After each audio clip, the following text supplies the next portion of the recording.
Allez, on va commencer. Alors, bonsoir à tous. Je vais lancer le début de la présentation, et puis après, je laisserai Valentin se présenter et envoyer la présentation. Donc, on est sur une deuxième clinique ce soir concernant le football américain. On aura le même type de présentation certainement à la rentrée, en tout cas en début d'année 2026, sur la préparation physique du flag. Donc là, on est sur la préparation du physique au football américain, spécifique au football américain. C'est Valentin Prioul qui va vous présenter ça. Je vais le laisser se présenter, mais juste que vous sachiez qu'il a été sur les dernières années préparateur physique au pôle d'Amiens et entraîneur en équipe de France U19 avec nous. Et il est en ce moment même préparateur physique de l'équipe de France de flag masculine. Valentin, je te laisse te présenter et envoyer ta présentation. Si vous avez des questions ou quoi que ce soit, on aura un petit temps d'échange à la fin. Donc notez-les et puis on aura le temps d'échanger sur la fin de la présentation. Voilà. Bonjour tout le monde. Du coup, Manu a déjà tout fait, donc je n'ai pas non plus un CV comme le bras. Donc j'ai fait partie de la préparation physique donc, au sein du pôle France. J'espère que tout le monde m'entend bien. Ça devrait être bon de base. Ouais, c'est bon. On Ok, t'entend super. nickel. Donc là, en fait, pour ce petit clinique, je vais vous présenter la thèse que j'ai pu réaliser au sein du pôle France de foot américain. Donc, il s'est fait pendant 3 années. Donc, je vais vous présenter certaines choses. Il y a certaines choses que je vais enlever parce que ce ne sont pas des choses qui vont réellement vous intéresser. Le but, c'est de vous donner des petits tips qui soient assez faciles parce que j'ai fait une thèse en fait qui était une thèse, on va dire, très professionnelle dans le sens où j'étais vraiment sur le terrain avec les soucis qu'on peut tous avoir sur un terrain avec le peu de matos. Et puis en plus de ça, nous, c'était avec des jeunes qui sont en double cursus. Donc, ces contraintes-là, on les connaît. C'est pas parce que j'ai fait une thèse et que j'étais au pôle que je les avais pas. Bien au contraire, j'ai envie de dire. Donc, le thème de ma thèse, c'était la prévention de la blessure et le développement des qualités athlétiques chez les jeunes joueurs en pôle d'excellence sportive de foot américain. Donc, ma thèse, elle était sous l'accompagnement professionnel de Monsieur Steve Garçon, pour ceux qui le connaissent, qui est maintenant aux Ours de Toulouse. Donc, en fait, pendant ma thèse, on a eu pas mal de partenariats, que ce soit avec le CHU, Damien Picardie ou encore avec l'UFR STAPS. Donc ça, c'est important de vous le dire aussi parce que ça serait très intéressant si vous avez dans le coin des universités qui sont assez importantes dans le monde du sport, donc dans le STAPS, ou même avec les hôpitaux. Ça vous permet d'avoir vraiment beaucoup plus de facilité à avoir des créneaux au niveau médical, d'avoir un diagnostic et de là, derrière, amener aussi un accompagnement plus rapide. Et au-delà de ça, au niveau de l'université, par exemple, STAP, c'est d'avoir du matos vous permettant de faire des petites évaluations et de savoir où se trouvent vos athlètes à ce moment-là. Donc ça, c'est les... Alors, excusez-moi, ça a décalé en fait certaines écritures parce que je suis sur Mac là, enfin je suis sur iPad alors que d'habitude je le fais sur Word. Donc désolé s'il y a des petites choses. Ça, on va passer assez facilement. Le contexte fédéral, vous le connaissez largement, ce sont des données qui dataient de 2019, hein, donc ce ne sont pas les actuelles. En tout cas, ce qu'il faut réussir à comprendre, c'est que pour l'intégration au sein du pôle France, on avait des jeunes joueurs qui sont dans un sport qui est amateur. Donc, avant tout, ils vont avoir un parcours d'excellence sportif. Mais dans l'excellence sportive, il y a surtout et avant tout le scolaire, qui était un gros point mis en avant au sein de la structure du pôle avant. Et donc, ils intégraient cette structure du pôle, leur permettant de faire les deux. Donc la mission principale, elle est restée donc la formation, donc avec des objectifs qui étaient nationaux, donc de former des sportifs de haut niveau, d'alimenter l'équipe de France U19 pour aller chercher derrière des championnats, remporter les plus belles médailles, que ce soit sur le continent ou intercontinent. Donc, bien évidemment, si vous avez des joueurs qui sont déjà venus au pôle, hein, il y avait cette grande envie d'objectifs individuels d'intégrer des championnats nord-américains. Donc, on préparait les joueurs à bien évidemment le sport de haut niveau, dans le sens où on voulait récupérer des médailles avec l'équipe de France, mais aussi un développement qui était individuel. Euh, donc, dans le développement individuel, je parle aussi de prévention de blessures et pas simplement que de la performance, même si ça va ensemble. Donc dans cette formation, il y avait une formation qui était collective, hein, donc un cahier de jeu que vous connaissez bien évidemment, mais aussi une formation individuelle avec le développement des qualités physiques qui étaient vraiment liées à la performance sportive.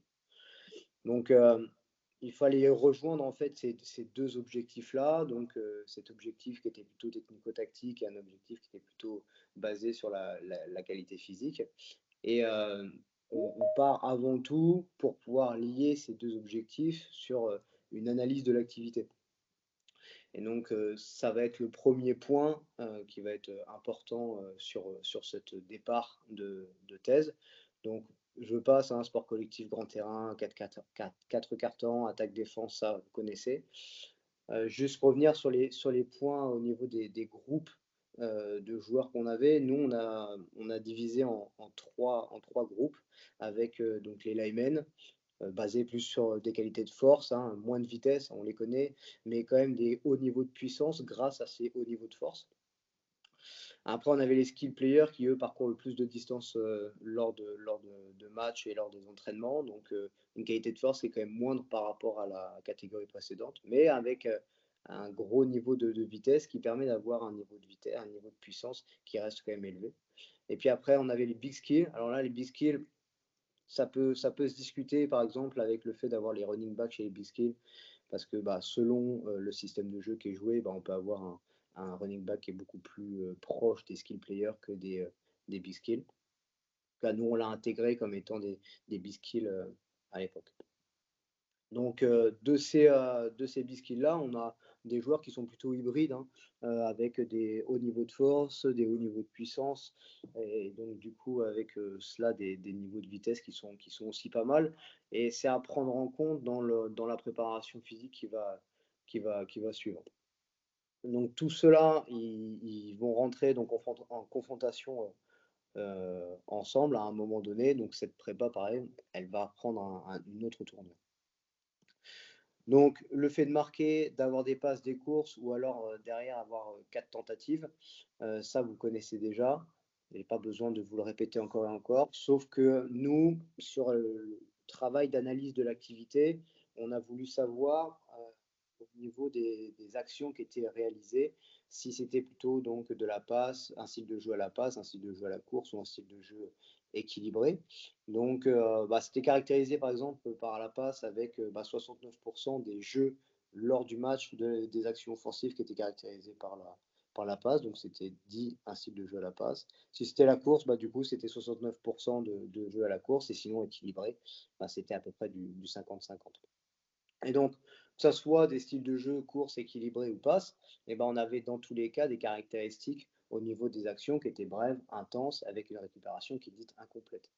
Ça paraît peut-être assez anodin là-dessus parce qu'on est dans ce monde-là, nous, mais par contre, ça prend une grande importance pardon, sur la préparation physique derrière, puisque bah, on va préparer des athlètes à avoir ce type d'action-là. Et si on ne connaît pas exactement les types d'actions qu'ils vont rencontrer lors des matchs, on ne va pas bien pouvoir les préparer. Et en fait, dans toutes ces actions-là, enfin dans toutes ces caractéristiques-là, on a donc un critère de performance qui ressort, qui est le critère de performance du 40 yard. On a un gros décalage malheureusement. En fait, ce gros critère de performance qui est le 40 yard, qui est connu, et il va amener en fait une phase d'accélération, une phase d'accélération plus tardive, et après du coup l'atteinte de la vitesse maximale. Et grâce à ce test-là, on peut avoir donc un panel avec différents profils de nos joueurs. Donc là, je vous ai mis par exemple sur le petit graphique, donc la vitesse maximale atteinte par les joueurs n'est pas la même. Si on regarde Usain Bolt, il atteint des vitesses maximales qui sont bien plus importantes que les autres femmes ou hommes qui peuvent courir et être à de très bons niveaux. Et surtout, il l'atteint à différents moments et pas par exemple à 20 ou 30 yards comme on peut l'avoir au foot américain, mais plutôt se rapprochant des 70 mètres. Et donc, dans ce 40 yards-là, on va avoir une variable de performance. Cette variable de performance, c'est la Vmax, donc la vitesse maximale. Et la vitesse maximale, elle est corrélée par des variables qui sont dites mécaniques. Et ces variables mécaniques, en fait, c'est la V0, donc c'est la vitesse maximale théorique qu'un athlète serait capable d'atteindre s'il n'y avait pas de frottement. Par exemple, s'il court dans l'espace, il n'y a pas de frottement, donc du coup, il serait capable d'atteindre une certaine vitesse. Donc, on peut retrouver là dans le graphique ici. Je ne sais pas si vous arrivez à voir mon petit curseur. Mais donc la V0, ça représente cette vitesse maximale théorique. Et une autre variable qui est la puissance max. La puissance max, c'est tout simplement, on prend la V0, on prend la F0, qui est la force max théorique, on divise par 4, ça nous donne la Pmax. Donc c'est quelque chose d'assez simple. Et en fait, dans la littérature, il marque tout simplement que si on améliore cette V0 et cette Pmax, eh ben, on devrait avoir un meilleur temps. Donc ça veut dire que si on sait que le facteur clé de perf, c'est le 40 yards, et que la variable de performance, c'est la vitesse max, eh ben, on va chercher à développer, à améliorer plutôt des variables mécaniques qui sont la vitesse et la puissance. Mais le problème, c'est que on a bien évidemment ce côté performance qui va jouer un grand rôle, mais on est dans un sport de contact à très haute intensité.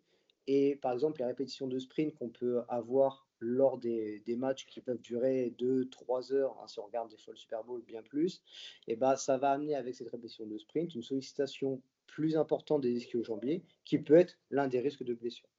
Et en fait, dans une des littératures de Shankar et collaborateurs, en fait, il montre que le mécanisme de blessure était principalement localisé sur les membres inférieurs et on avait trois mécanismes de blessure. Alors, on avait le mécanisme de blessure contact qui était joueur contre joueur, donc qui était souvent dû à un plaquage, un bloc, hein, comme on peut avoir dans les actions de foot, mais aussi sans contact, donc qui peut être surtout dû à un déficit musculaire, un déficit d'équilibre postural, ou alors, comme j'ai pu le dire juste avant, une sollicitation qui est excessive. Et après, on a la catégorie autre. Ça, la catégorie haute, c'est plutôt je reçois un ballon, mon doigt il saute. C'est plutôt ces choses-là qui prennent en compte, donc plutôt avec des objets. Et donc la problématique du foot américain, eh ben, elle est que apparemment, il faudrait améliorer la performance aux 40 yards pour être meilleur dans cette activité, mais on est dans une activité qui est propice à la blessure par les contacts et par la répétition de sprint qu'on peut avoir. Donc de là, en fait, on commence à réfléchir, à se dire quel type de prévention de blessure je peux avoir pour réduire mon risque de blessure tout en augmentant du coup mon potentiel de performance. Et donc nous, on a pris en compte un modèle de prévention de blessure qui s'appelle le modèle de Van Mechelen, enfin, en tout cas qui a été fait par Van Mechelen. Et donc c'est une première étape qui est d'établir l'étendue de la blessure. À la suite d'avoir su un peu où se trouve la blessure, eh ben, c'est de déterminer l'étiologie et le mécanisme de la blessure avec ces facteurs qui peuvent être intrinsèques ou extrinsèques. Et donc de là, grâce à ces deux premières étapes, on va pouvoir introduire des mesures qui vont être dites des mesures préventives. Et après, la quatrième étape, c'est tout simplement de savoir si est-ce que ces mesures, elles ont eu un impact ou non sur cette blessure qui peut apparaître. Donc on répète tout simplement l'étape numéro 1. Et donc, se pose la problématique de ma thèse lors de ce parcours, c'est de se dire, voilà, il faut que je réponde aux exigences sportives qui sont quand même assez importantes dans notre sport, mais dans un contexte où en fait le jeune joueur il est en formation avant tout, et du coup il est élève, étudiant, et ensuite il est sportif. Surtout que nous en France, on n'a pas du tout la même vision des choses que par exemple dans les pays nord-américains. Donc l'objectif de la thèse a été tout simplement d'améliorer la capacité de performance qui était liée donc au foot américain, tout en réduisant le risque de blessure. Et donc l'hypothèse qu'on a mise, c'est que par l'utilisation des étapes de Van Mechelen, on pourrait améliorer la capacité de performance et réduire le risque de blessure. Donc la méthodologie a été simple, hein. On a été donc au pôle France de foot américain, donc dans le magnifique nord de la France où il fait froid et il pleut assez souvent. Et la thèse que j'ai pu mettre, elle a commencé en mars 2021. Et en fait, elle s'est faite sur 2 saisons consécutives. On va dire qu'il y a une saison dite observation et une autre saison dite d'intervention. Et on a pris en tout 80 joueurs, donc il y a 17 linemen, 32 big skills et 31 skill players. Bien évidemment, il est toujours plus compliqué de trouver des linemen, malheureusement. Et grâce à cette thèse, on a mis 4 expérimentations bien différentes. Et c'est ces 4 expérimentations-là que je vais vous présenter. Donc, vous voyez, là, je vous ai mis un peu les outils qu'on a utilisés. Alors, bien évidemment, vous n'avez peut-être pas tout, vous, parce que manque de moyens, manque de communication peut-être avec différentes UFR vous permettant d'avoir du matos. En tout cas, on a eu, nous, des cellules, on a eu des radars qui nous ont permis de faire des profils de force-vitesse. L'OptoJump, hein, qui est assez connu pour tout ce qui est détente verticale. Et on a utilisé des accéléromètres pour faire tout ce qui était profil de force-vitesse. Et on a travaillé, nous, ce qu'on appelle la VBT, donc c'est l'entraînement basé sur la vitesse. Au niveau des outils de mesure de risque de blessure, nous, on a utilisé le Y-Balance et le dynamomètre isocinétique. Alors, le Y-Balance, il est assez facile de le prendre, dans le sens où ça coûte, je crois, 300 €. Nous, on avait acheté 2 avec le pôle à l'ancienne. Bon, bien évidemment, le dynamomètre isocinétique, je ne vais pas vous dire de l'acheter, vu que ça vaut entre 50 000 à 100 000 €. Donc, je peux comprendre que vous n'avez pas envie de mettre ce budget-là dans une machine comme ça. En tout cas, nous, on a eu la chance de pouvoir l'utiliser. Et sur l'articulation donc fémoro-tibiale, tout simplement l'articulation du genou, nous permettant d'avoir des ratios. Et de ces ratios-là, on peut savoir si est-ce que je devais mettre le joueur plus dans un groupe ou plus dans l'autre. Je vous présenterai cette étude plus tard. Un logiciel statistique, ça, on n'est pas là-dedans, on s'en fout un peu. En tout cas, le déroulement de la planification, comment elle s'est passée, et là, ça peut être plus intéressant pour vous, c'est que la planification, nous, on la faisait sur 3 ans, plus ou moins 1 an. Donc ça veut dire qu'on faisait plus ou moins 1 an, tout simplement parce que c'était par rapport à l'éligibilité du joueur en équipe de France. On était former le joueur en équipe de France. Donc ma planif a été faite sur 3 années, hein, plus ou moins 1 année, mais on va dire en tout cas 3 années. Et donc c'était une programmation, c'est 1 année. Et de cette programmation-là, en fait, il y avait une périodisation de 2 macrocycles. Ces 2 macrocycles-là, il y avait un macrocycle de pré-saison et un macrocycle de saison. Dans le macrocycle de pré-saison, on avait ensuite des mésocycles. Donc, c'est des plus petits cycles permettant derrière d'avoir des microcycles qui regroupent toutes les séances d'entraînement. Et donc, plus je suis loin de la compétition, donc là, nous, c'était la saison, que ça soit une saison internationale ou en tout cas européenne, ou même avec des matchs nationaux, plus on était loin, plus on faisait tout ce qui était développement aérobie. Alors, développement aérobie, c'est quoi? C'est quelque chose que personne n'aime réellement, sinon on ne serait pas au foot américain. C'est le fait de courir, d'avoir ce qu'on appelle vulgairement une grosse caisse, avoir une bonne VO2 max par exemple. Et ça permet aussi, ce développement de la VO2 max, qui est quelque chose de très important, permet d'avoir une plus grosse charge d'entraînement, et de cette plus grosse charge d'entraînement avoir aussi un effet sur la prévention des blessures, puisque les joueurs ayant la plus grande capacité aérobie sont les joueurs qui sont capables d'avoir la plus grosse charge d'entraînement, et donc d'avoir moins de risque de blessure. Et en fait, après, on partait sur de l'hypertrophie musculaire, de la force maximale, et puis après, on développait, donc on partait sur le développement des qualités spécifiques à l'activité. Donc, à ce moment-là, moi, je ne savais pas encore que le 40 yards était le gold standard pour pouvoir performer au foot américain. Donc, on ne sait pas encore vraiment quelle qualité physique je vais devoir développer à ce moment-là. Le déroulement d'une programmation type, donc d'une année, a été fait de cette façon-là, c'est qu'on avait des tests fédéraux. Okay, donc, on avait 3 tests fédéraux qu'on mettait en début d'année, en décembre et fin d'année. Donc, ça pouvait être avril, mai, parce qu'après, il y avait le bac aussi. Donc, on faisait attention à ce que les joueurs puissent réviser. Et après, on avait des tests dits complémentaires. Donc, c'était plutôt tout ce qui était anthropométrie. Donc, anthropométrie, c'est la taille, le poids, masse grasse, masse musculaire. Test de détente et s'il fallait prendre des prises de 1 RM, de répétition max, etc., plutôt de force. Et en fait, nous, nos mésocycles, ils avaient tout simplement, ils étaient à la durée par rapport aux vacances scolaires. Parce que pendant les vacances scolaires, nos athlètes partent, et vu qu'ils partent, bah, on ne peut pas vraiment les suivre. Donc à ce moment-là, on faisait des mésocycles par rapport à ces vacances-là scolaires. Donc, on avait la pré-saison sportive, donc, comme vous pouvez voir au niveau des périodes, cette pré-saison sportive, et qui était suivie derrière de la saison sportive directement. Ça, c'était le déroulement d'un microcycle type par rapport à une semaine chez nos magnifiques joueurs. Et en fait, le problème, c'est qu'on peut voir que, comme en France, on est tout le temps comme ça, c'est que c'est les cours avant et c'est les cours pendant entre 25 et 30 heures par semaine. Et après, ils ont leur activité physique. Donc, c'était assez compliqué de réussir à mettre tout ça en place. On a réussi pendant des années, mais c'est vrai qu'on a dû batailler un peu pour avoir, par exemple, des implants aménagés, etc., etc. En tout cas, on avait 3 séances de musculation, 3 séances de terrain et 1 à 2 séances selon le mésocycle de préparation physique directement sur le terrain.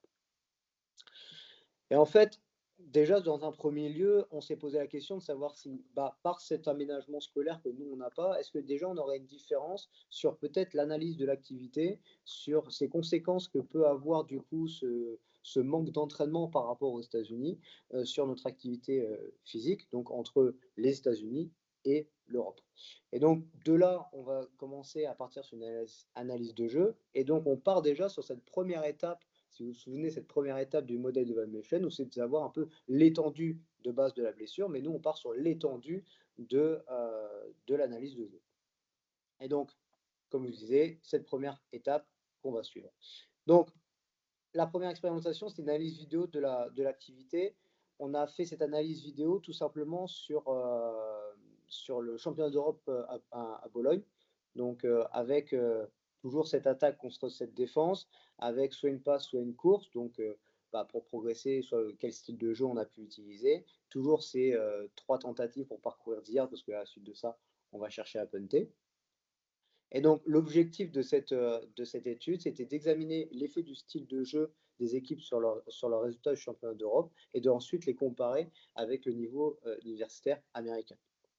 Donc, l'hypothèse était que les équipes qui étaient présentes sur le podium, elles jouaient un style de jeu qui était équilibré et que la durée des actions était différente selon le championnat. Donc, comme je vous disais, pour ce faire, on a regardé en fait les différents matchs qu'on a pu avoir au championnat d'Europe de 2019 à Bologne. Donc, ça faisait 8 équipes, 12 matchs. Et on a pris toutes les actions, donc en passe, en course. On a pris tous les temps d'effort et de récupération entre chaque action. Donc, je me suis tapé tous les matchs, j'ai regardé tous ces magnifiques matchs, en long, en large et en travers. Et après, grâce à ça, on fait un style de jeu. Donc, est-ce que l'équipe, par exemple, l'Italie, elle est en passe ou en course ou encore équilibrée? Est-ce que l'Autriche, c'est la même chose? Est-ce que la France, c'est la même chose? Et à la suite de ça, on fait une analyse comparative par rapport à des données qui étaient déjà publiées à l'époque. Et nos résultats, ils donnent quoi? Ils disent que 70% des équipes juniors nationales, elles jouent un style de jeu équilibré et que dans ces 70%, il y a les 2 meilleures équipes qui étaient la Suède et l'Autriche à l'époque lors de ce tournoi. Et en fait, on voit aussi que au niveau des coefficients de variation par position offensive, ça joue un rôle dans la place sur le podium, puisque les 2 meilleures équipes, qui étaient encore une fois l'Autriche et la Suède, elles avaient en fait une possession, en gros, elles gardaient la balle plus facilement. Il y avait moins de variation de nombre de jeux entre chaque possession offensive, qui montre qu'elles étaient capables de garder la balle. Et enfin, quand on regarde le temps d'action et de récupération, on voyait qu'il était supérieur pour le championnat d'Europe du coup à Bologne, comparé aux données qu'on pouvait avoir avec les États-Unis. Et donc, de ce troisième résultat, on commence à se poser la question sur le fait de la différence entre la capacité de performance. Donc, ça veut dire que, est-ce que, vu que nos jeux sont plus longs, est-ce que nos jeux sont plus longs parce qu'on n'a pas les capacités physiques requises pour aller plus vite, ou est-ce que c'est un manque peut-être technico-tactique, Donc ce sont des questions qu'on peut se poser et que moi je me suis posé en tant que préparateur, plutôt du coup sur le côté des qualités physiques, et de savoir si est-ce que cette augmentation du temps avec une récupération qui reste la même, est-ce qu'il y a une incidence sur la fréquence et sur l'augmentation donc de la blessure, puisque on sait que plus le temps d'effort est long et que la récupération reste à la même durée, plus il y a de risques de blessure par l'apport de la fatigue. Donc c'est comme ça qu'après, derrière, on s'est posé donc ces différentes questions, avec comme conclusion, bah, se dire qu'on a bien fait de se faire cette première étape, nous permettant d'identifier donc les différents styles de jeu présents lors du championnat d'Europe, qu'on avait déjà une réflexion sur la prévention de blessures, avec peut-être une attention particulière qui devait être faite selon les styles de jeu de l'équipe, puisque là, une petite référence, c'est Burke et collaborateurs qui ont montré qu'on avait certaines positions qui étaient plus, j'allais pas dire aptes, c'est moche, mais qui étaient plus favorables à la blessure à la suite d'un certain style de jeu. Par exemple, si je prends un style de jeu à la passe, bah, mes receveurs vont être beaucoup plus sollicités et donc aussi plus, plus de fréquence au niveau des contacts. Et donc, ça peut être aussi remarqué pour un style de jeu plutôt à la course, où on sait que nos running backs et nos O-line vont avoir énormément de contraintes physiques par ces phases de poussée et ces phases de contact. Donc ça aussi, c'est une réflexion à avoir par rapport au style de jeu. Et par ce résultat que je pouvais vous dire juste avant en disant bah, est-ce que nos joueurs sont moins rapides ou non, et ben, c'est cette recherche supplémentaire qu'on s'est posée sur les caractéristiques des joueurs européens qui pourraient peut-être expliquer cette différence de jeu. Donc c'est pour ça qu'après, nous, on a regardé les caractéristiques des joueurs. Donc, bien évidemment, quand on regarde la littérature, eh ben, on est, par rapport aux USA, plus léger, on est moins grand, on va moins vite et on a une détente qui est moins importante, bien évidemment. Et c'est pour ça que moi, je me suis posé la question, savoir si par rapport aux données qu'on avait dans la littérature, parce que les données qu'on a dans la littérature, elles montrent surtout par rapport aux mecs NFL. Sauf que les gars NFL, c'est le top du top. C'est les gars qui ont fait le combine, ce sont les meilleurs joueurs au monde. Donc, moi, ce que je me posais comme question, c'est de savoir si est-ce que on avait cette différence qui se trouvait en fait dès l'âge du lycée, entre le lycée et le début de l'université. Donc, l'objectif était de comparer les caractéristiques anthropométriques et de performance athlétique des joueurs du pôle avec ceux des niveaux états-uniens. Et donc, on a bien évidemment émis l'hypothèse que les joueurs évoluant au niveau américain étaient donc plus grands, plus lourds et plus rapides que ceux du pôle. Au niveau de la prise de mesure, on a pris donc la hauteur de bout, c'est la taille, la masse corporelle, la vitesse c'était de 40 yards, la détente c'était la détente horizontale. On n'a pas pris la verticale parce que eux ils ont un autre style pour avoir la détente verticale que celle que j'avais moi avec l'auto-jump. Et au niveau des changements de direction, on avait le Pro Agility Drill, le Vineyard Shuttle, ou encore le 3-cone drill, ou encore appelé le L-drill. Donc ensuite, on a pris nos joueurs avec nos 3 toujours catégories, skill, B-skill et lineman, et on les a comparés bien évidemment aux joueurs de combine NFL, parce qu'il fallait le faire, c'est le top du top, mais aussi avec, j'ai pris en fait les Reverse Comp Series, qui sont en fait des combines qui sont réalisés pour les jeunes joueurs du même âge que ceux du pôle, pour atteindre donc une bourse universitaire, ou en tout cas se faire remarquer par les joueurs. Donc ça ne prend pas tous les joueurs lycéens, bien évidemment, sinon j'y serai encore, mais on a pris donc un échantillon quand même qui était assez balèze. Et les résultats montrent quoi? Bah, bien évidemment, les joueurs du combine NFL sont plus grands, plus lourds, donc on est en complète accord avec la littérature. Par contre, ce qui est plus intéressant, c'est qu'on n'a aucune différence significative entre le RCS, donc le Reverse Comp Series, le RCS et le pôle, sur donc tout ce qui est hauteur debout, masse corporelle. Et au niveau des performances, eh ben, les joueurs du RCS, ils sont plus rapides aux 40 yards et ils sautent aussi plus loin. Les joueurs du RCS sont aussi plus rapides sur le Pro Agility Drill. Par contre, on n'avait pas de différence significative sur le 3-cone drill. Et donc, c'est là où on se pose la question, pourquoi ils arrivent à aller plus vite sur le 40, ils arrivent à sauter plus loin, ils sont plus rapides sur des changements de direction à 180 degrés, mais par contre, on n'a aucune différence sur le 3-cone drill.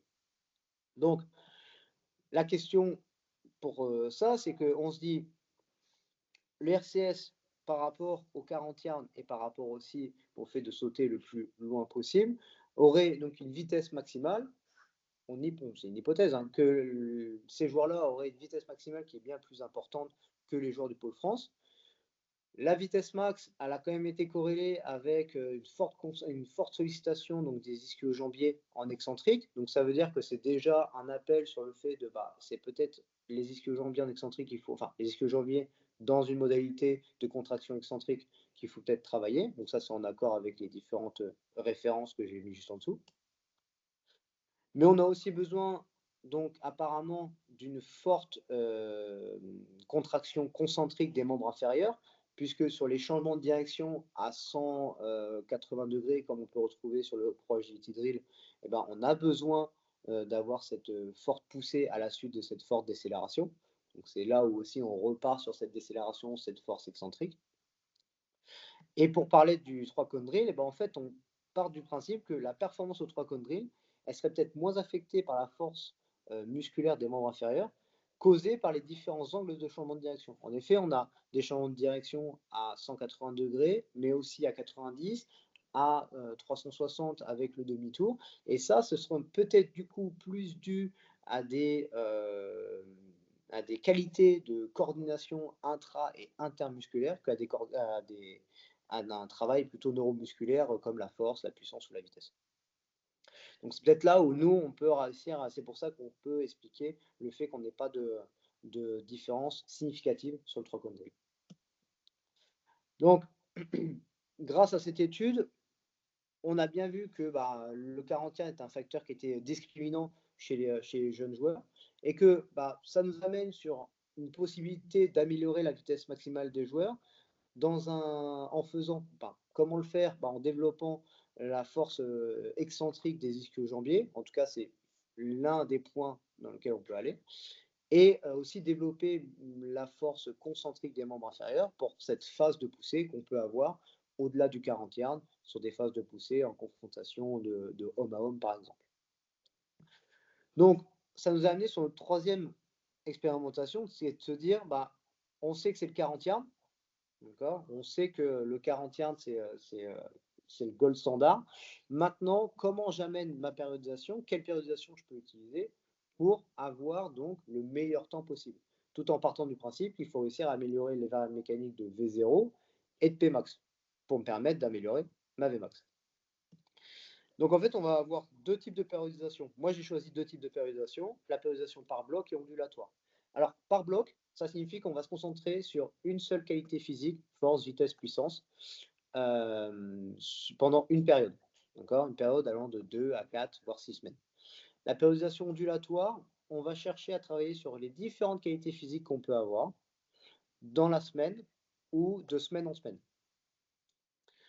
Donc, ça, c'est les périodisations qui sont les plus connues avec la périodisation linéaire où on a une augmentation progressive de l'intensité avec une diminution du volume. Mais donc ça, c'est pour l'instant, en ce moment, c'est les périodisations qui sont les plus utilisées. Et le problème, c'est que les auteurs sont pour la périodisation par bloc, d'autres sont pour la périodisation ondulatoire, donc on ne sait pas trop où se mettre. Donc l'objectif de cette étude était de comparer donc, les deux modalités de périodisation sur l'entraînement, de périodisation de l'entraînement sur la performance au 40 yards. Et donc, on a émis l'hypothèse, bien évidemment, que par l'entraînement, on allait avoir un effet bénéfique sur la performance en sprint. Mais par contre, on ne connaissait pas la périodisation la plus efficace. Donc, pour ça, on a pris 27 joueurs du pôle. De ces 27 joueurs, on a pris donc les données anthropo et de performance.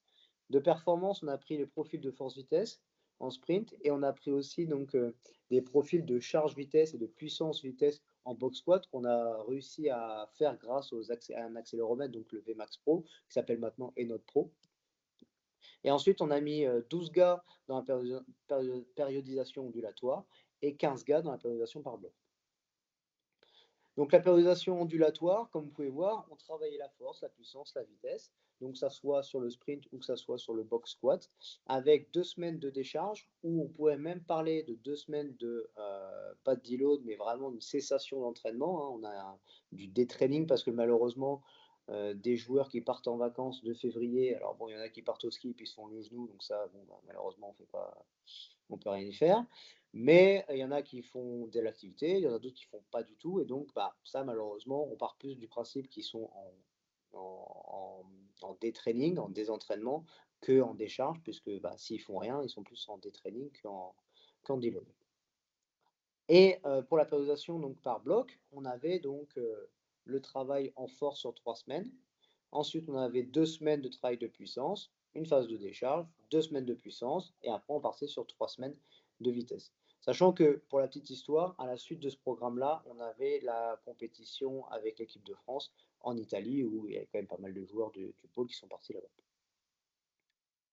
Pour la méthodologie de l'entraînement, au niveau du sprint, on ne faisait que 6 sprints. Okay, donc, que ça soit pour la vitesse, pour la puissance ou pour la force, on faisait 6 sprints. On faisait 6 sprints de 36 mètres, enfin 36,6 mètres, 40 yards à Vmax. Donc, c'est-à-dire que le gars n'était pas chargé et vas-y, il fallait qu'il court. D'accord, il fallait vraiment qu'il cherche à avoir la plus haute vitesse sur les 10 derniers mètres. La puissance, on l'avait mis grâce à en fait des chariots, donc 50% de V0 qui, dans la littérature, est vu comme la charge optimale à mettre lors des exercices de puissance. Et la force, on mettait jusqu'à 25% de diminution de la vitesse max, qui équivaut pour certains entre 100 à 150 de leur poids de corps, de pourcent de leur poids de corps du coup sur le chariot. Donc pour la vitesse et pour la puissance, on avait des chariots qui étaient tractés, alors que pour la force, on avait des chariots qui étaient poussés. Et en fait, pour chaque sprint, on avait toujours une phase d'élan. Donc par exemple, pour la force, ils avaient 12 mètres 50, donc ils avaient 2 mètres 50 pour se lancer et ils devaient faire le meilleur temps possible sur les 10 derniers mètres. Du coup, les 10 premiers, là, du coup, c'est les 10 premiers. Pour la puissance, bah, pareil, ils avaient 10 mètres de lancer et du coup 10 mètres où il fallait qu'ils fassent le meilleur temps.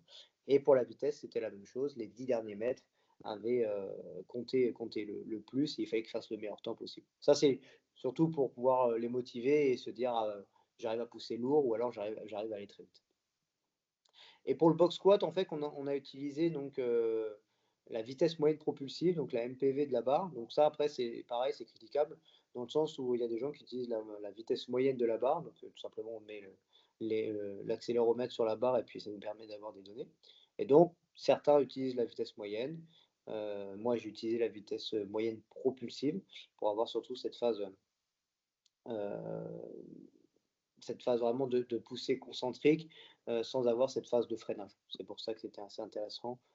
Après, en l'ayant fait encore et encore, je pense que je partirai plus. Maintenant, je pars plus sur la vitesse moyenne. En tout cas, concernant la vitesse, on travaillait en fait par rapport à des diminutions de la vitesse de propulsive. Donc ça veut dire que par exemple, si je prends le travail de puissance, si on avait une diminution de la vitesse de 15% par rapport à la puissance max qui était visée, et ben, l'exercice s'arrêtait là. Et après, on avait un nombre de répétitions et un nombre de séries bien délimité. Par exemple, pour la puissance, on avait 4 séries sur les 2 premières semaines, puis 5 séries pour les 2 dernières semaines de puissance. Pour la force, il devait aller jusqu'à 25 reps grand max et il devait aussi s'arrêter. L'autre échec, c'était si la première rep était en dessous directement des 15% de la vitesse de base, on arrêtait tout de suite, ça veut dire qu'il était déjà trop fatigué.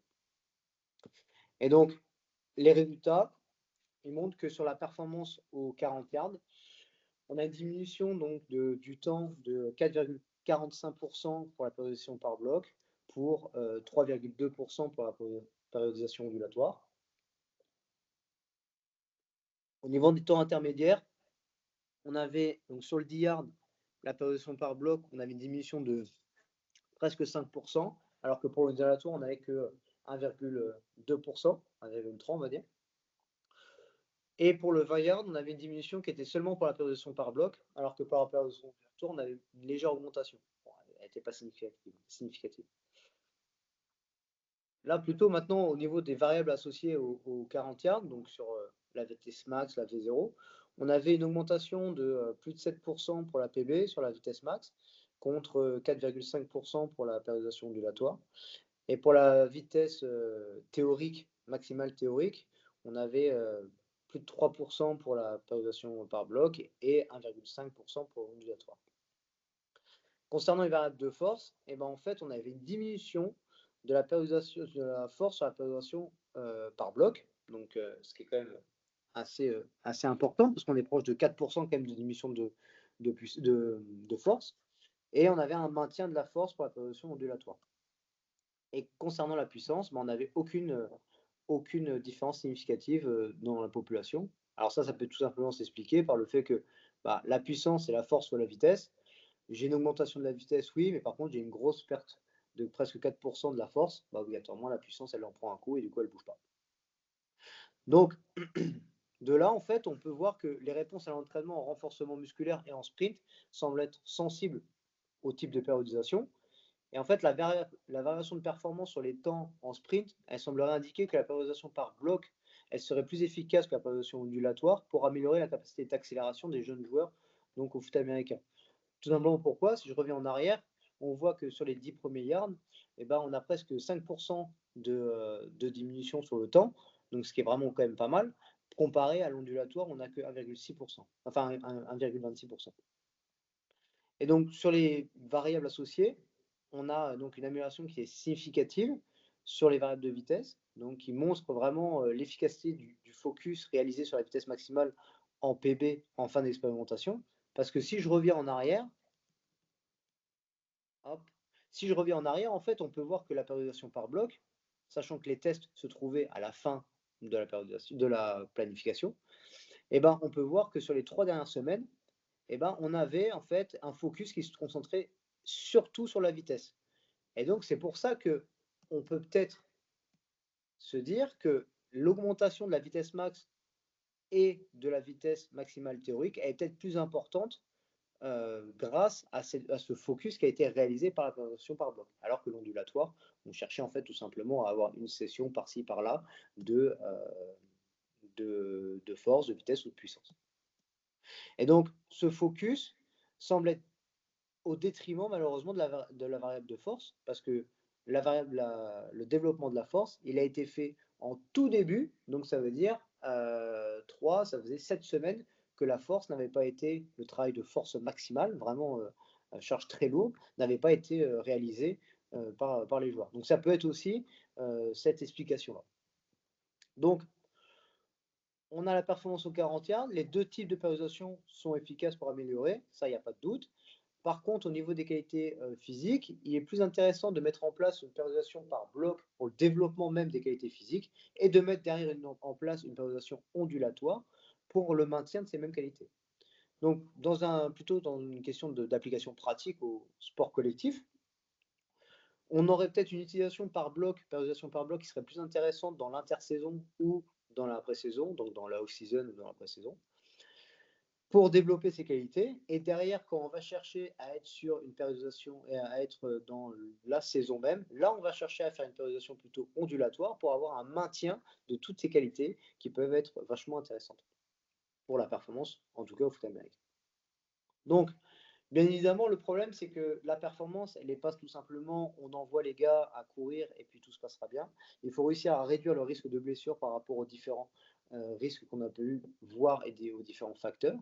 Et donc, c'est pour ça que notre expérimentation sur ce modèle de prévention de la blessure a été faite. Donc, petit rappel avec ces mécanismes, contact sans contact ou autre. Nous, on s'est intéressé avant tout sur le sans contact parce que c'est vraiment là où nous, on peut jouer en tant que préparateur physique. Parce que malheureusement, le contact, le gars prend un carton, il prend un carton, le genou, il doit tourner, il tournera. Okay, alors que sur le côté sans contact, on a quand même beaucoup plus de manœuvres. Donc, ce côté modèle de prévention hein, sur les 4 étapes, de toute façon qu'on va revoir tout de suite derrière après l'objectif. Donc là, l'objectif de cette étude-là a été d'évaluer l'efficacité de la mise en place d'actions préventives sur l'étendue de la blessure des membres inférieurs. Pourquoi sur les membres inférieurs? Parce que tout simplement, on a pu voir dans la littérature et aussi au sein du pôle que les joueurs se blessaient principalement sur les membres inférieurs. Alors, pas énormément, il n'y a pas une grande différence par rapport aux membres sup, mais on en a quand même une petite. Donc, sachant qu'il fallait se concentrer surtout, on ne peut pas tout faire, donc il faut se concentrer sur le maximum. Et donc, on s'est concentré avant tout sur les membres inférieurs. Et donc l'hypothèse, c'était que la mise en place d'actions préventives lors de la saison d'intervention permettrait de diminuer ou alors de maintenir l'incidence des blessures avec l'intégration donc des matchs supplémentaires comparés à la saison d'observation.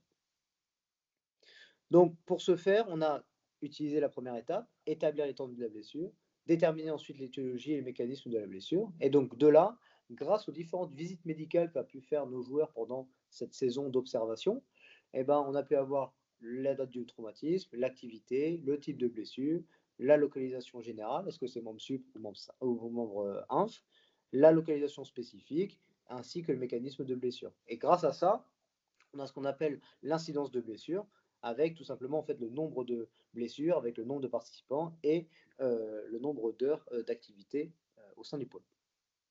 Et donc, on a voulu aussi identifier les différents facteurs à risque qu'on pouvait avoir. Donc, on a utilisé le Y-balance, qui est un score qui nous permet d'avoir le score composite et qui peut nous permettre aussi d'avoir la différence sur les branches donc, antérieures entre la jambe dominante et la jambe non dominante.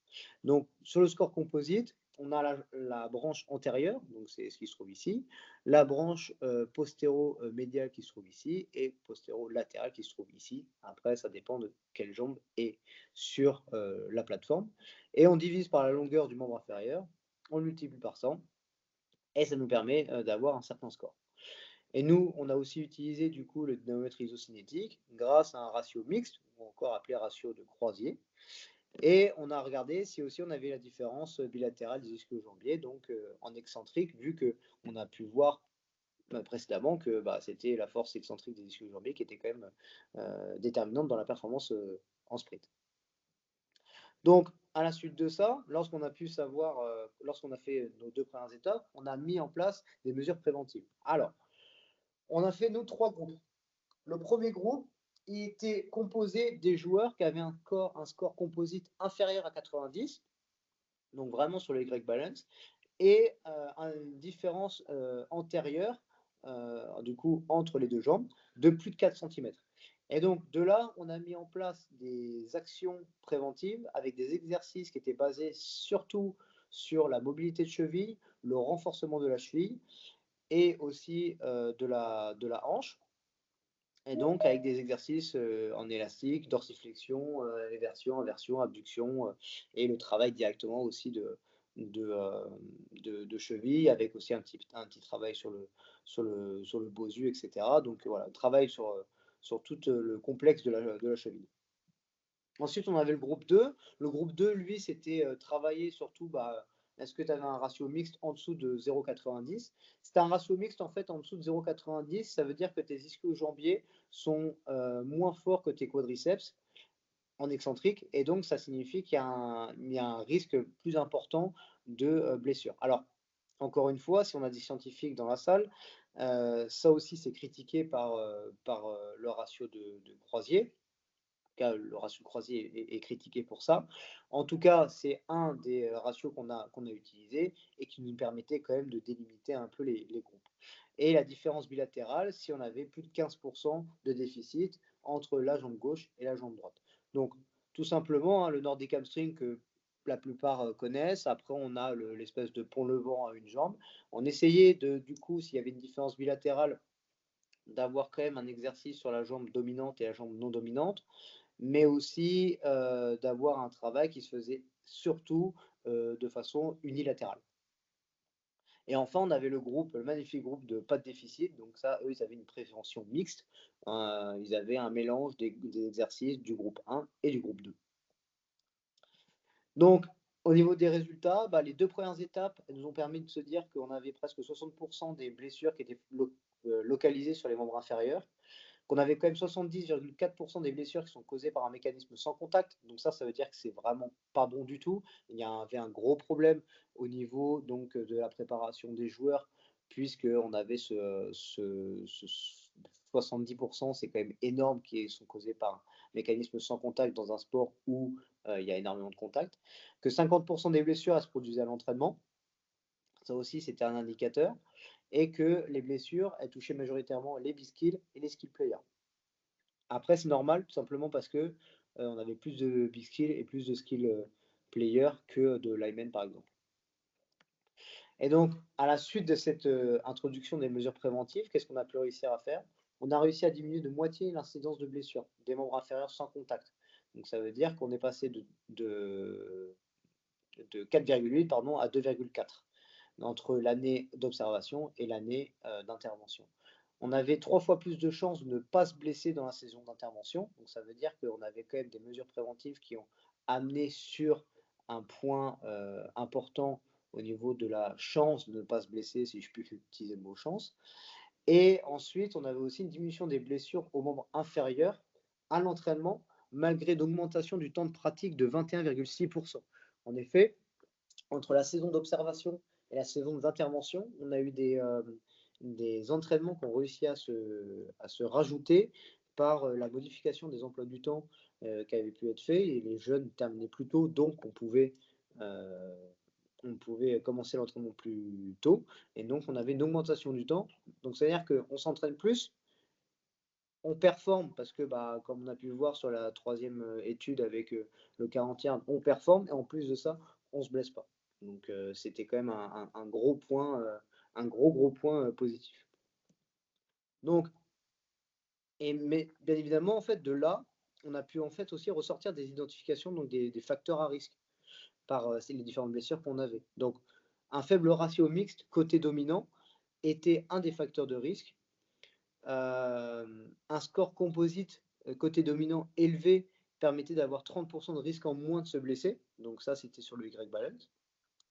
Et ce qui est assez amusant, c'est qu'on a pu voir que le 3 cone drill, elle permettait d'être une évaluation pour une certaine détection d'un potentiel talent, puisque le gars qui arrive à bien se déplacer, etc., avoir une bonne agilité, d'avoir une bonne coordination intra et intermusculaire.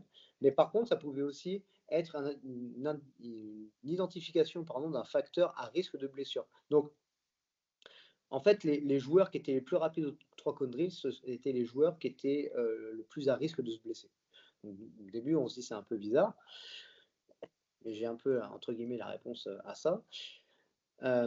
En fait, au niveau déficit musculaire et d'équilibre, l'évaluation de la balance musculaire, donc avec l'isocinétisme et de l'équilibre postural par le Y-balance, semble être utile pour identifier certains déficits. Grâce à ça, derrière, on peut mettre des actions préventives qui vont être individualisées, permettant de réduire l'incidence de blessures, malgré une augmentation du temps de pratique.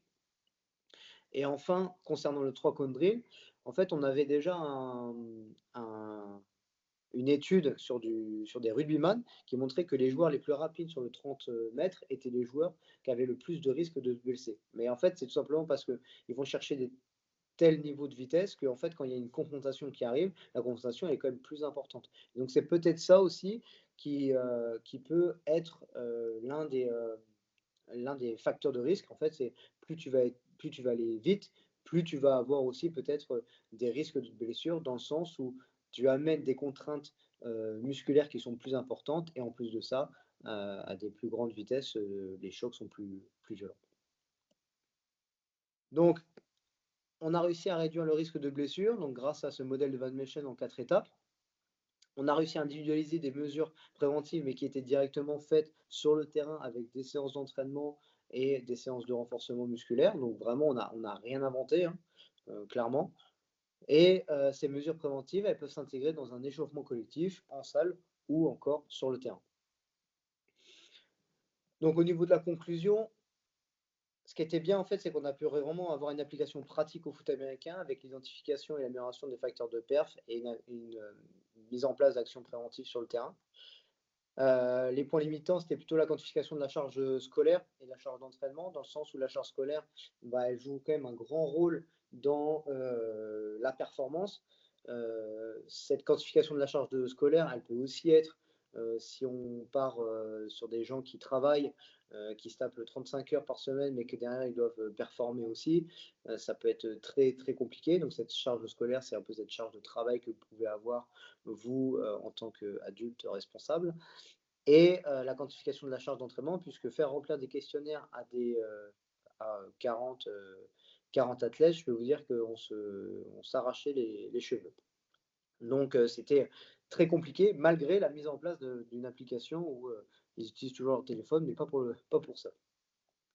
Et les points qui n'ont pas été abordés dans la thèse, c'était le développement et le maintien de la filière aérobie qui a été réalisé. Donc nous, on avait fait grâce au test de 30-15 IFT.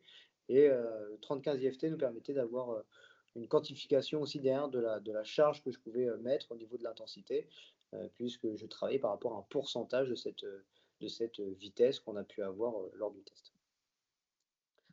Au niveau des perspectives, en fait, ce qui serait intéressant, c'est d'identifier et d'améliorer des facteurs de performance, mais plutôt par catégorie, de quantifier la charge d'entraînement et scolaire, et d'amener encore plus sur l'importance de l'aérobie chez les jeunes joueurs de foot américain, donc dans un point de vue de performance, puisque ils seront capables d'avoir une plus grosse charge d'entraînement et donc de là amener une surcharge plus importante, mais aussi de prévention, puisque les joueurs ayant la plus grosse caisse sont les joueurs qui se blessent le moins. Et donc, je voudrais quand même remercier parce qu'on a perdu, on a fermé le pôle, mais ces grands gaillards là qui sont très très beaux et presque maintenant tous chauves. Je voudrais remercier déjà ces gens-là parce qu'en fait, mine de rien, on fait rien tout seul. C'est vraiment un travail collectif qui a été réalisé lors de ces 4 années de thèse. Et donc, mine de rien, il faut réussir à bien s'entourer pour pouvoir faire un travail qui est très qualitatif. Là, c'était la biomécanique du sprint que j'avais mis en place, que j'avais mis à l'époque, mais ce que je vais surtout vous montrer, c'était plus ça, les grands groupes musculaires qui sont vraiment intéressants à travailler, donc qui vont être l'ischio-jambier, les fessiers, les gastrocnémiens, puisqu'ils vont avoir une grosse charge d'entraînement, et tout ce qui va être iliopsoas, et évidemment avec le transverse et le maintien du trou. Donc voilà, j'ai terminé pour cette présentation. J'ai essayé de ne pas être trop long parce que je me doute que fin de semaine, tout le monde est aussi un peu fatigué, je pense. Donc voilà, j'espère que ça a été pas trop long, que ça a aussi un peu répondu à vos attentes sur ça. Je sais pas si vous avez des questions ou autres, n'hésitez pas. Ouais, merci Valentin pour l'intervention. Ouais, ce qui serait pas mal, c'est d'avoir un peu des échanges là-dessus. C'était assez dense et précis. Voilà, maintenant, si vous avez des questions liées à la prépa du foot américain, on peut essayer d'y répondre avec Valentin. Donc, je vous écoute, ou si vous avez, je vais regarder dans le chat. Après, si vous n'avez pas de questions peut-être tout de suite, moi je peux vous filer mon mail et après vous envoyer un mail si vous avez des questions, que ce soit sur la planif, que ça soit parce que par exemple on n'a pas amené, moi j'ai pas parlé de tout ce qui était membre supérieur. Je pense qu'on refera une intervention justement sur la planification, pour que ça intéresse certainement en début d'année aussi, sur les périodisations et la planif pure au foot américain qui peut être intéressante à mettre en place pour tout le monde, que ce soit de l'élite jusqu'au U18, quoi.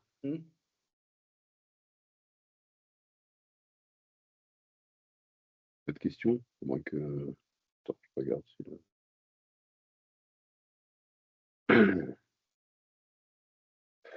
Non, pas de questions, a priori. Est-ce que. Attends, il y a quelqu'un Ouais. qui écrit dans le chat. Attends, Après, est-ce que Manu, je est-ce peux que bloquer? tu Pas pourras. J'ai peut-être bloqué les micros, je sais pas.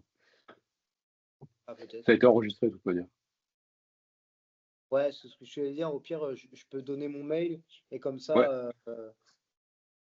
je mets ton mail, je vais le noter je mets ton Dans le mail chat, CD. tu mets celui de la Fédé, le FFA? Ouais, Ouais, ouais. merci.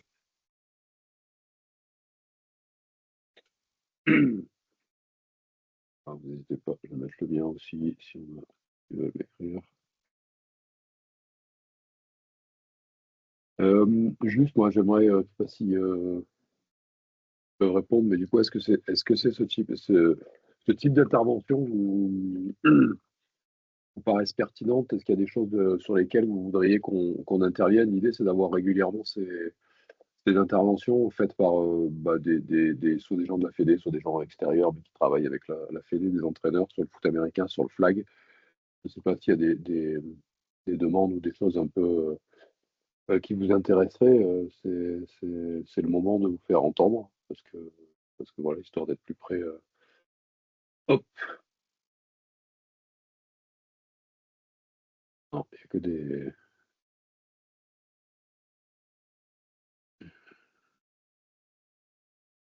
Il y a des gens qui écrivent dans le chat. Non, il n'y a personne qui veut parler. Bon, attends, je vais vérifier si j'ai laissé les micros ouverts parce que.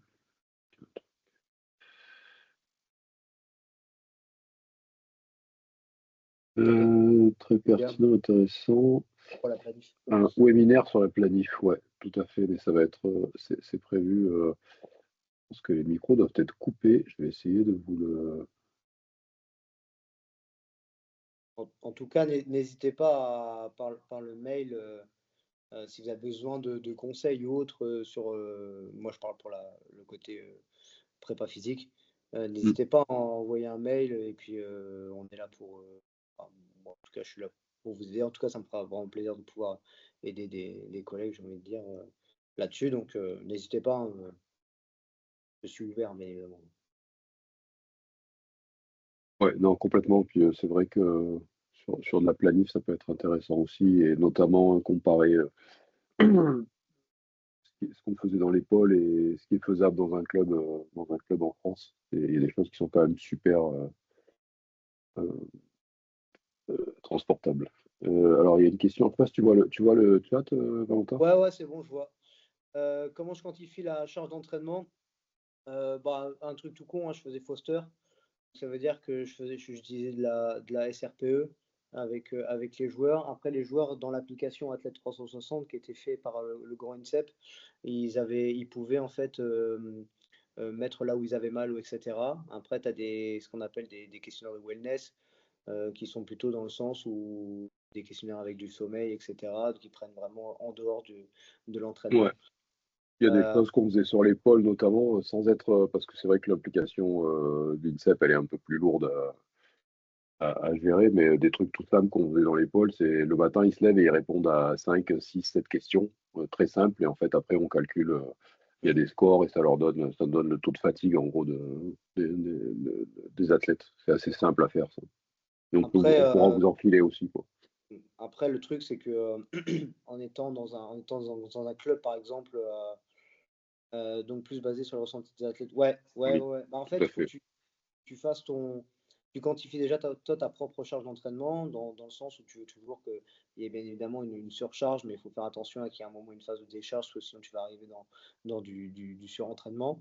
Et en fait, de là, bah, toi, tu as quantifié une charge, mais cette charge-là est peut-être pas des fois celle ressentie par tes joueurs. Des fois, tu as tes athlètes qui vont être complètement écrasés par ce que tu vas faire. Il y en a d'autres qui vont super bien le sentir. Et donc, de là, après, bah, c'est plutôt de l'individualisation. Alors, j'ai envie de te dire, sur une équipe de 45 gars, l'individualisation, si tu es tout seul, tu la feras pas. Mais par contre, tu peux avoir des espèces de groupes ou des choses comme ça, plus basées sur, bah voilà, tel joueur est fatigué, tu fais ça, tel joueur est à fond, bah, vous faites 2 répétitions en plus, ou plus basé sur la vitesse, par exemple, ou des choses comme ça. Il faut déjà quantifier ce que toi tu fais. Si déjà tu arrives à quantifier ce que toi tu peux faire, c'est déjà pas mal. Et pareil, par rapport toi, au training de terrain, ça tout dépend. Si tu fais du 11-11, tu sais que du 11-11 et ça part en live, tu sais très bien que ça va être des contraintes qui vont être très très fortes. Alors que si tu fais de l'indiv ou du whiz ou des choses comme ça, c'est des choses qui sont moins intenses, au niveau contact en tout cas. Et donc, bah, tu peux mettre par exemple un espèce de score que tu multiplies par tes durées de cycle, en tout cas tes durées d'entraînement. Ouais, ce qui est super important dans notre sport, c'est qu'en fait, dès qu'on rajoute du contact, eh ben, pour le coup, on fait monter les charges d'entraînement, quoi, tout simplement. Et que du coup, c'est ça qui est difficile dans une saison quand on fait du contact et des entraînements un peu plus chargés. Bah, la prépa physique, souvent, on se retrouve un peu des fois coincé parce qu'on monte tellement vite avec le contact que c'est hyper précis et difficile à vraiment super bien évaluer sur chaque athlète. En fait, les micros, vous n'arrivez pas à parler? Parce que c'est bizarre, parce que les micros sont activés. Donc, enfin, après, ça ne peut pas que vous écriviez. J'ai mis la question.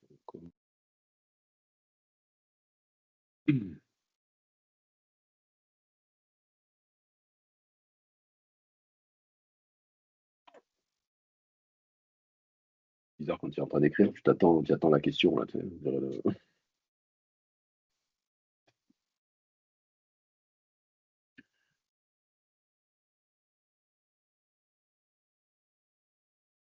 activer le son, non, c'est bon, ça marche.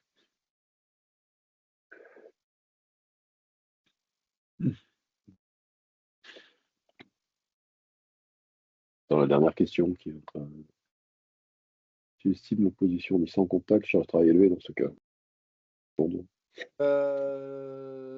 En fait, ça va dépendre sur sur quoi tu te bases. C'est-à-dire que si tu prends, par exemple, tu fais de l'opposition dit sans contact, donc tu fais du whiz, ce qu'on appelle le whiz.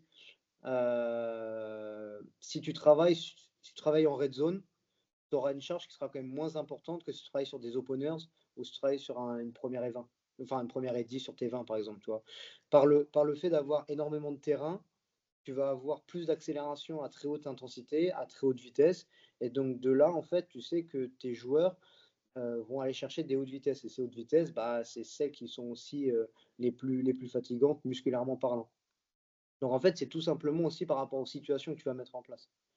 Si je te dis, par exemple, un truc tout bête, mais au flag, c'est un peu comme ça qu'on essaye de marcher aussi. On a différentes situations, et de ces situations, je sais que bah, telle situation, ça va plus travailler sur l'accélération, avec les changements de direction.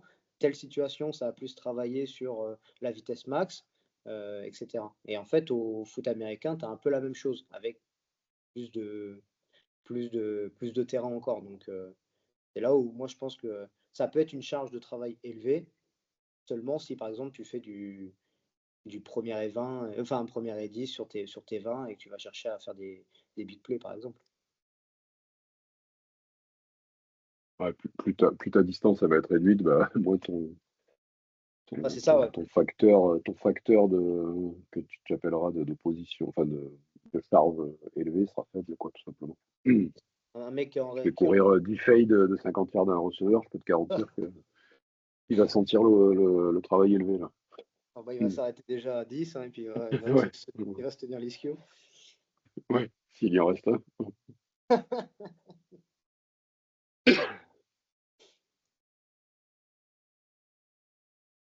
Euh, Écrit, ils ont pas envie de parler, ils écrivent, c'est des écrivains.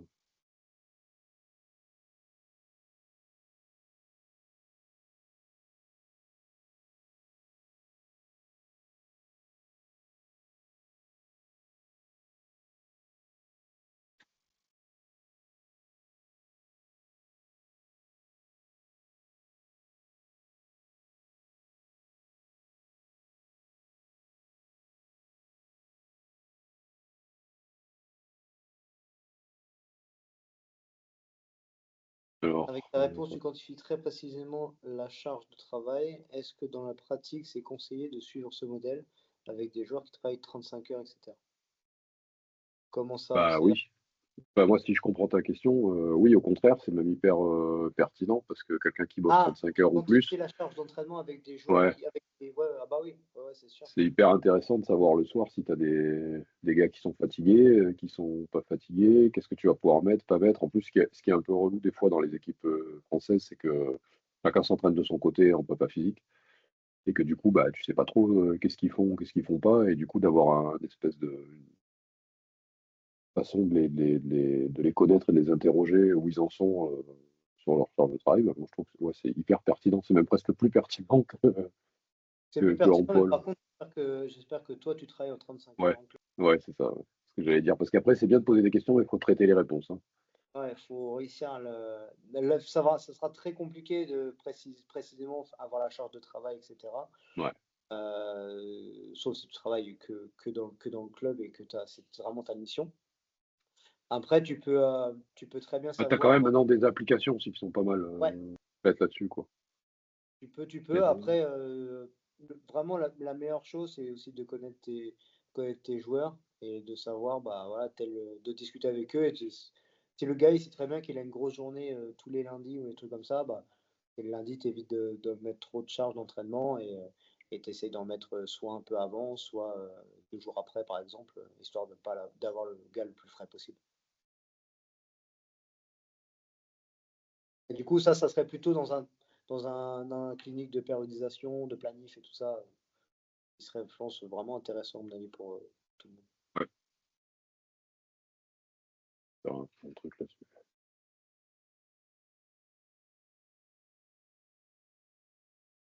Type de questionnaire que mettre en place en début de pratique. Bah, tu fais 2 questions, hein. Ouais, Franchement, tu lui demandes, bah, attends, même qu'une, hein, tu lui demandes entre 0 à 10 dans tout ça. euh, comment tu te sens à la suite de ta journée, et tu en fais une après après sa séance, et ça te permet d'avoir deux réponses et d'avoir quelque chose de quantifiable. Parce que le gars qui va arriver fatigué ne va pas obligatoirement ressentir une fatigue énorme pendant la séance. Je te dis un truc, le gars qui est dans un bureau pendant 8 heures assis, il va se sentir fatigué parce que nerveusement il est fatigué à être devant un écran, mais dès qu'il va se bouger et qu'il va faire la séance, bah, il va tellement aimer ça qu'il va se dire bah c'est pas si dur que ça. C'est des choses qui peuvent arriver. Et inversement, le mec se sent ah non ça va, c'est super, et puis en fait quand il fait la séance, il est complètement écran. Mm.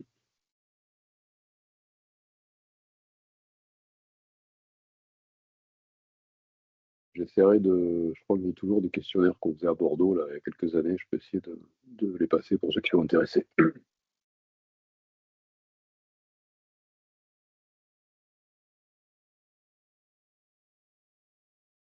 Rien.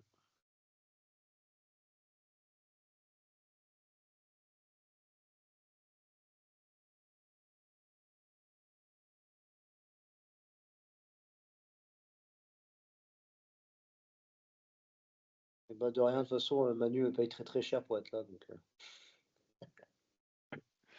Je te ferai ton petit billet, tes étrennes. Ok, eh ben, écoutez, on va se quitter là-dessus. N'hésitez pas si vous avez des questions ou des interrogations. Et puis, on refera une autre séance, peut-être sur la périodisation dès la rentrée, pour continuer à répondre à tout ça. Merci à vous, messieurs, dames. Je sais pas s'il y avait des dames, j'ai pas vu. merci à tout le monde. Salut.